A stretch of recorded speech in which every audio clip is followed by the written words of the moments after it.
Hello everyone, I'm Danielle McMahon-Jones, the Exhibit Development Coordinator here at Glanmore National Historic Site.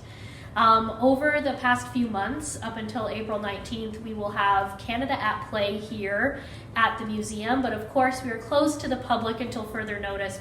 So we thought that today we would do a small tour so people could at least see this wonderful exhibit that was produced by the ROM that we've been hosting for the last little while. The theme of the exhibit is Canada at Play, 100 years or 130 years of toys, games, and sports in Canada. So throughout the years, as science evolves and technology evolves, some things remain constant, and a lot of those things are the way that we play and the way that we learn through playing. So as we move through the exhibit today, you'll see some of those things. You might recognize some things that we still use today. So one of the themes in the exhibit is educational toys. Of course, learning through playing is something that we all have done.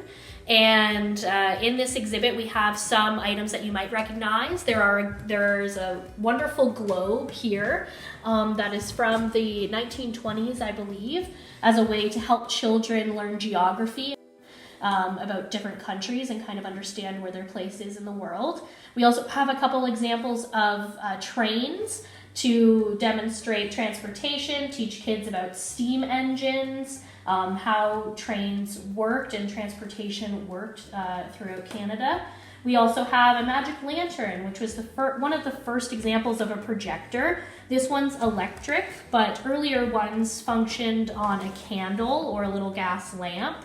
You would insert glass slides into it that would project images or stories to teach children about literature, storytelling, science, history, all those kinds of things. So I'm sitting here with our magic lantern that we have out for people to play with or demonstrate.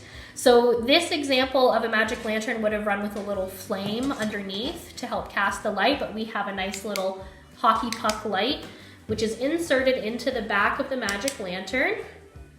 And it's projecting out the front to our little screen here, our miniature theater. And then they come with these glass slides. They're colored, they're made of glass. And the trick is you have to put them in upside down into the front of the magic lantern.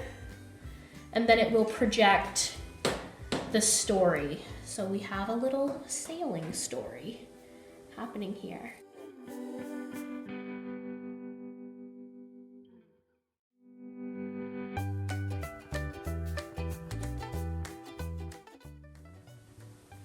Another theme in Canada at Play is winter sports.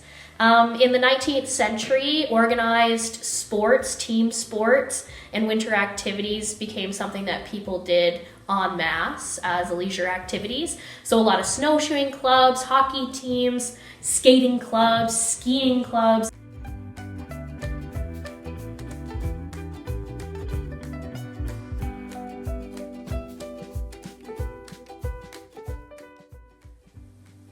Another theme in Canada at Play is factory and handmade toys. A lot of toys historically were handmade right up into the 19th century when factories became the norm. So a lot of toys into the 19th century became factory made, so specialized doll makers became more scarce than they would have before. We also have examples here of Inuit toys. And a lot of Inuit toys are made out of bone and sinew, as materials such as wood are hard to come by in the Arctic.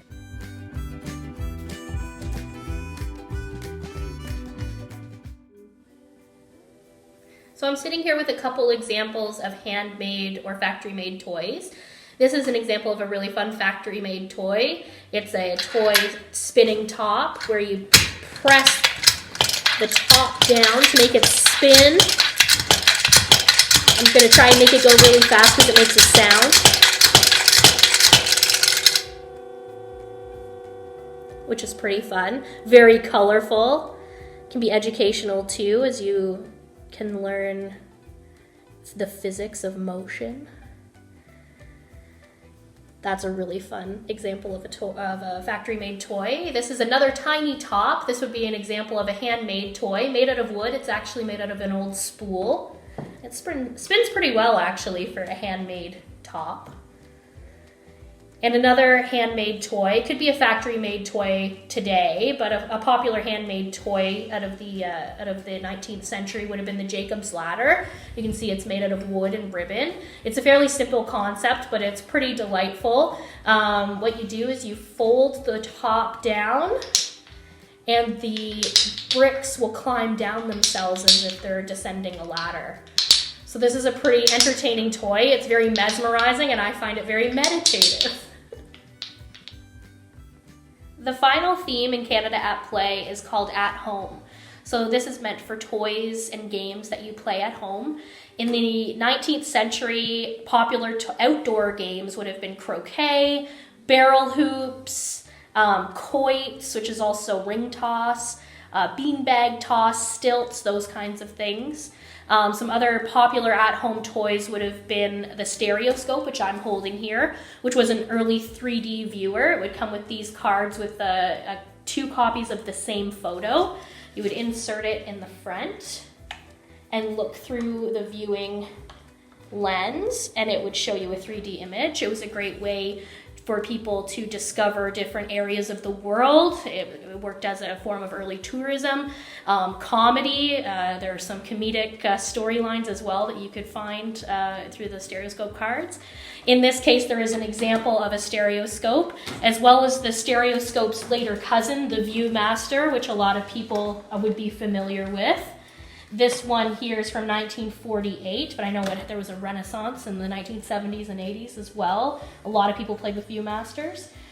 Games such as dominoes, different kinds of board games came out of the Victorian era. I know a lot of people still play crokinole. That's also very popular. And we have an example of an early table hockey game from 1953, which is really interesting.